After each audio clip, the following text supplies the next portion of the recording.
Greetings, sailors, and welcome back to World of Warships and Patreon replay.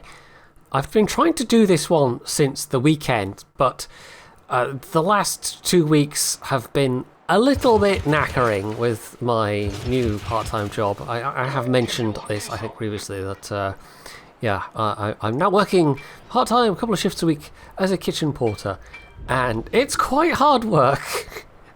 I've gone from, the hardest thing I do most of the time, sitting behind a computer talking about video games, to doing a really very physical job. And I have done physical stuff before, but it was a while ago, so it's definitely been interesting, shall we say, trying to get back into that groove.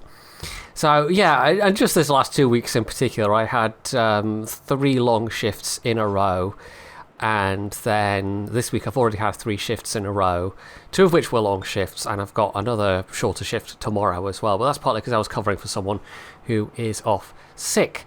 So it's been a long 2 weeks, or it's felt like a long 2 weeks, even though it's only been after tomorrow it'll have been 7 shifts out of 2 weeks. But most of those shifts will have been, I think 2 of them will have been 5 hours, and the other shifts will have all been 9+ hours. Yesterday's shift was 11 hours, and I spent a big chunk of today just sleeping, because you'd think after an 11-hour shift you would sleep very well, but for some reason I didn't.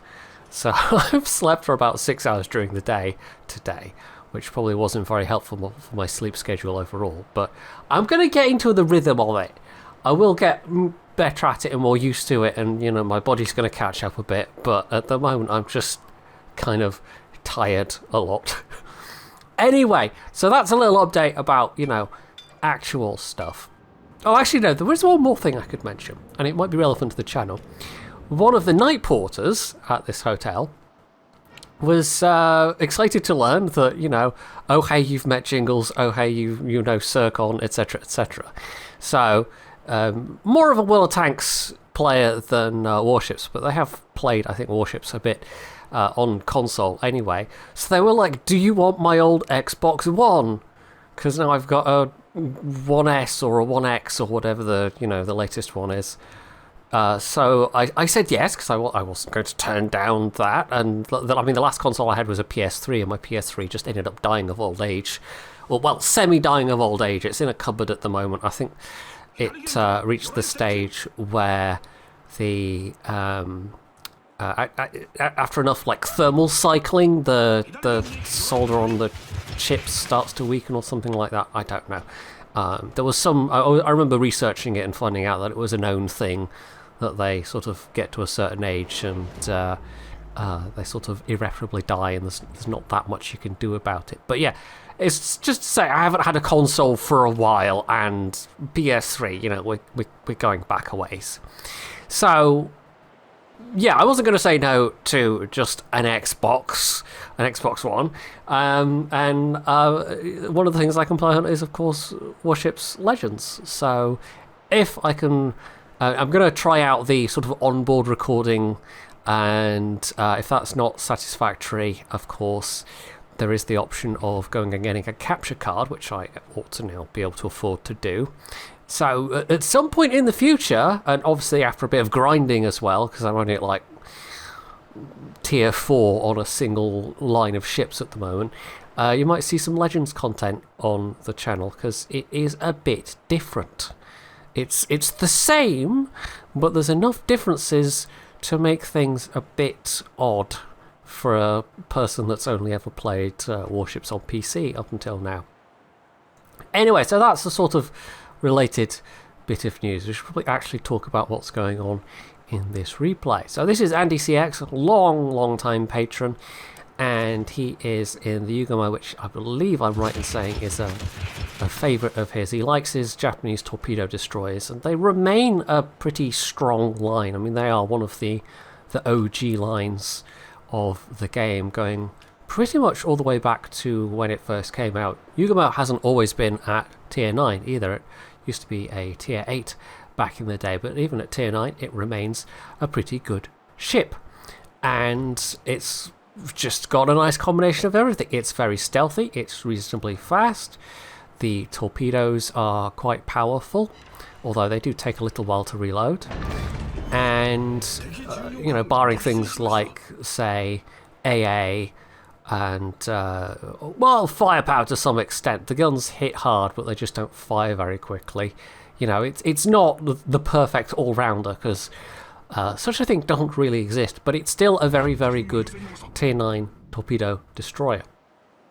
He's actually managed to claim his first victim there as well by firing into that smoke. The actual situation in this match is a bit weird, though. I've not cut anything out, but I have sped up several sections like this one, just so you can keep tabs on what's going on elsewhere.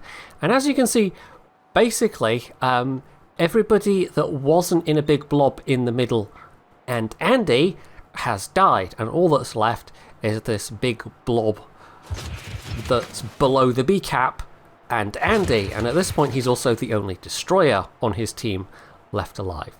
So this is going to be a bit of an awkward situation in terms of trying to stay ahead in points. The upside of this, however, is that that big blob of allied ships, if they are at least coordinating somewhat their firepower, you know, if the enemy ships trickle in a sufficiently disorganized fashion. You see the Kremlin is exposed at the moment, being spotted by Andy, and actually now being sunk by Andy, not really paying attention to the fact that one of their allies got sunk in their smoke in the exact same fashion.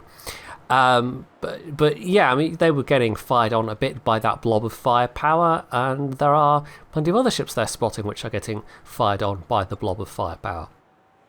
So a big blob of firepower can be a dangerous thing, but it depends how well coordinated it is. So to stem the bleed, Andy is going to grab this cap, but we know that there is an enemy destroyer possibly between the B and C caps. Andy's radio location is pointing to something a bit closer though, and it looks like it's actually pointing to that battleship on the far side of the cap. Nothing actually in the cap, so he can grab it, but yeah, that, what is that, a Pommern? That's the nearest thing to him right now. We can see, there we go, there's a destroyer actually spotted in the B cap as well. The Schlieffen decided to make a push, but they're on their own, and they're basically going to get hammered by everything.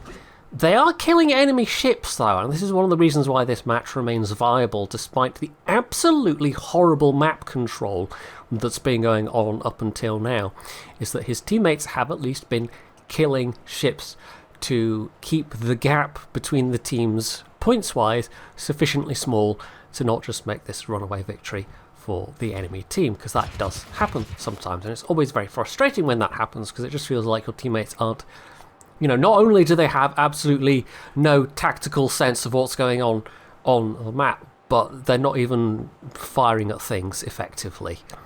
But fortunately, in this scenario, they are at least firing at things effectively, even if they don't really seem to have much of a sense of what they should be doing around the cap circle. So that we're finally getting some concerted effort of some of the ships trying to get in the cap, but mainly, I think, trying to get away from that Shima that they have no way of spotting that's somewhere to their west.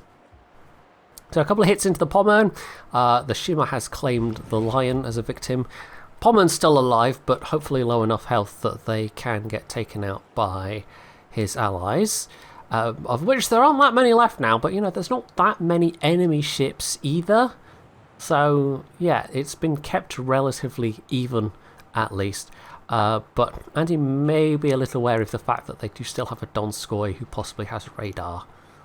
So he's trying to, I think, keep out of range of that. So they're almost, in terms of points, you know, in fact, they're more than double Andy's own team.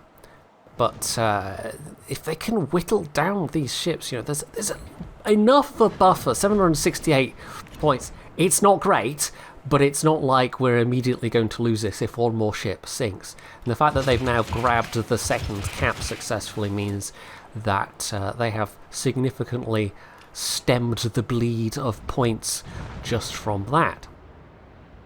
There are still some very healthy ships left on the other team, however, including that Cristoforo Colombo, who just nuked the Takahashi. And the Shima is also still around somewhere. So this is kind of on a knife edge. This is winnable, just due to the fact that they don't have many ships left, but it's also eminently losable, due to the fact that his own team doesn't have many ships left. So, yeah, it really depends now on how smart these remaining enemies play it.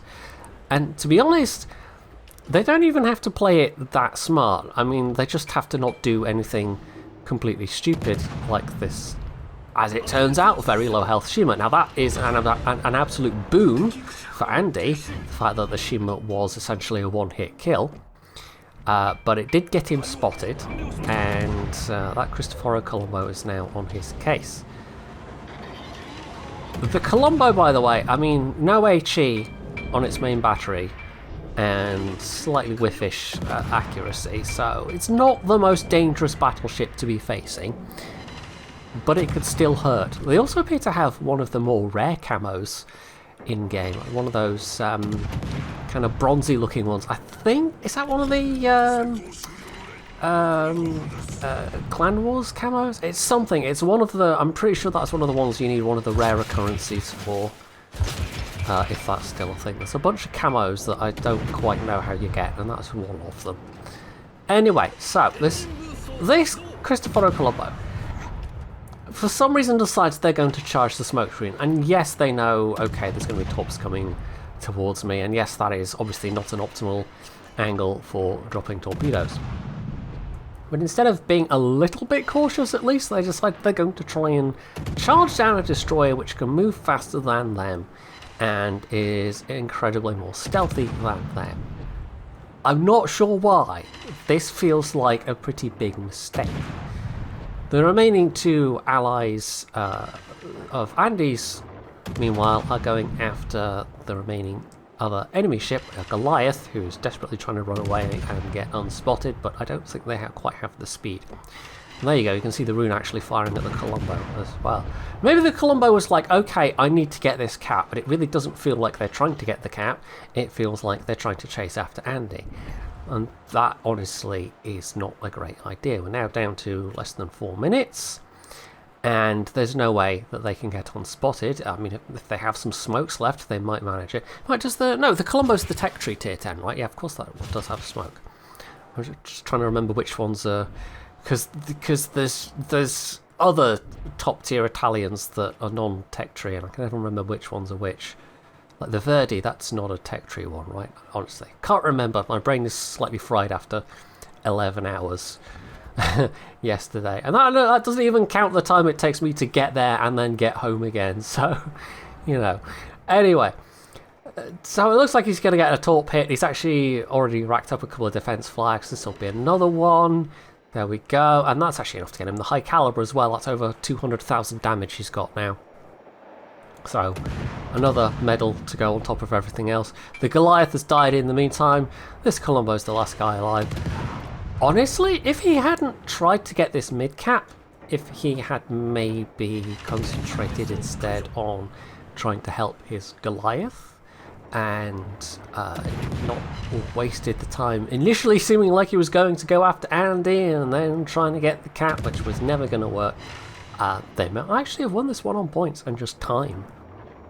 Because now we're down to 2 minutes, but as it is, you know, I mean, that's possibly still a long shot. Maybe Andy would have still been able to keep them spotted, although there are enough islands on this map to break line of sight. It's possible, but now it's a 3 versus 1 situation. So even though they have over 900 points, and they do still have a cap, so they're still accumulating points, this Cristoforo Colombo, unless they get supremely lucky, is just doomed.